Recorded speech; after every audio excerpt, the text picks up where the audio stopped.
Is the separation of historically black fraternities and historically white fraternities in the Greek system at Ole Miss chosen or forced? You're dealing with the University of Mississippi, which you get smacked in the face with the word tradition and culture. My name's Coulter Ward. I am a graduate of Butler University. I'm Delta Tau Delta from there. An assistant dean of students for student organizations. My name's Josh. I'm a Phi Side. I'm from New Orleans, Louisiana. Ahmed. I'm a senior member of Alpha Phi Alpha fraternity. And I'm the chapter president here. I'm Ben Schneider. I'm a SIGEP. I'm from Nashville, and I'm a sophomore. I'm Louis Weedman. I'm from St. Louis, Missouri. I'm in Phi Kappa Psi, and I'm a junior. My name is Norris Allen Indy III. People around here call me EJ. I'm a first-year graduate student in the higher education program. I'm a member of Alpha Phi Alpha Fraternity Incorporated, and I'm from Clinton, Mississippi.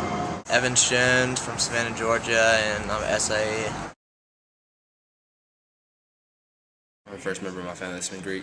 My mom was in a sorority, and my dad was in a fraternity, and my stepdad was also in a fraternity. No. Yes, my dad was an SAE here. Yes, pretty much my whole family is RN Black Greek letter organizations. There's pros and cons to where it is right now, but there's pros and cons to pretty much putting it anywhere. All besides how strict they are on like how formal it has to be, other than that, it's fine. For the most part. The way Rush is set up doesn't really bother me at all because MPAC organizations don't abide by Rush.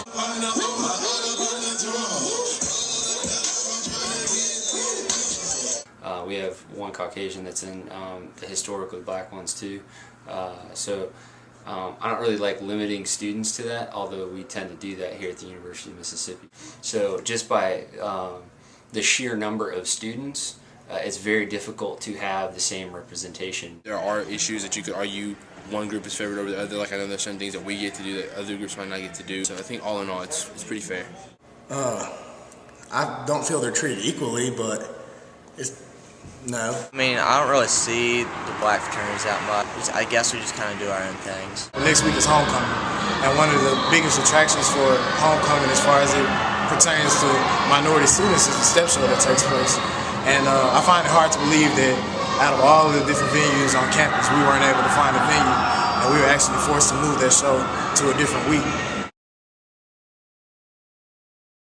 I really do think the MPHC is very limited in their physical representation on campus, whether it be like housing or the Greek garden or anything that can kind of represent that they're, hey, we're on campus. We're looking into giving them a physical representation on campus and a space where they can live as well, but that's way down the road.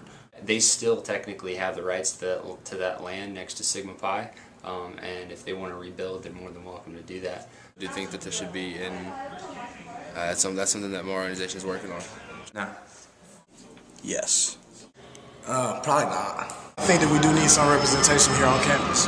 We've been discussing with several administrators the possibility of having a Greek garden. I don't care, it's fine. I've only been here for 2 years, and I've seen some improvements between the relations between IFC and MPHC and Panhellenic and MPHC.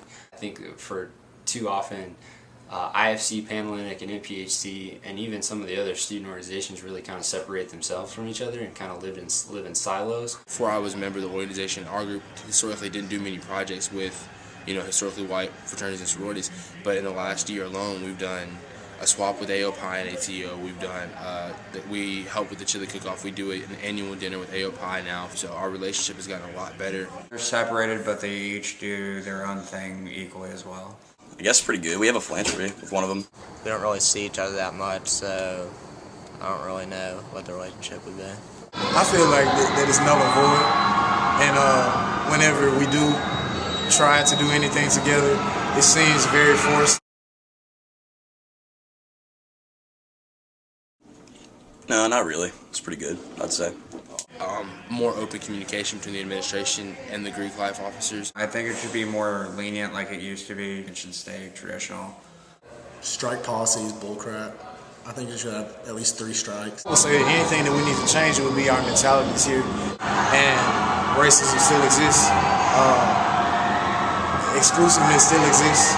There are still those individuals who feel as if fraternity is theirs, and it should not be even offered to African American students. Whether or not it's the equality or the perception of equality. After conducting these interviews, it seems that students in Greek organizations at Ole Miss have chosen this separation and want to continue the traditions of their organizations.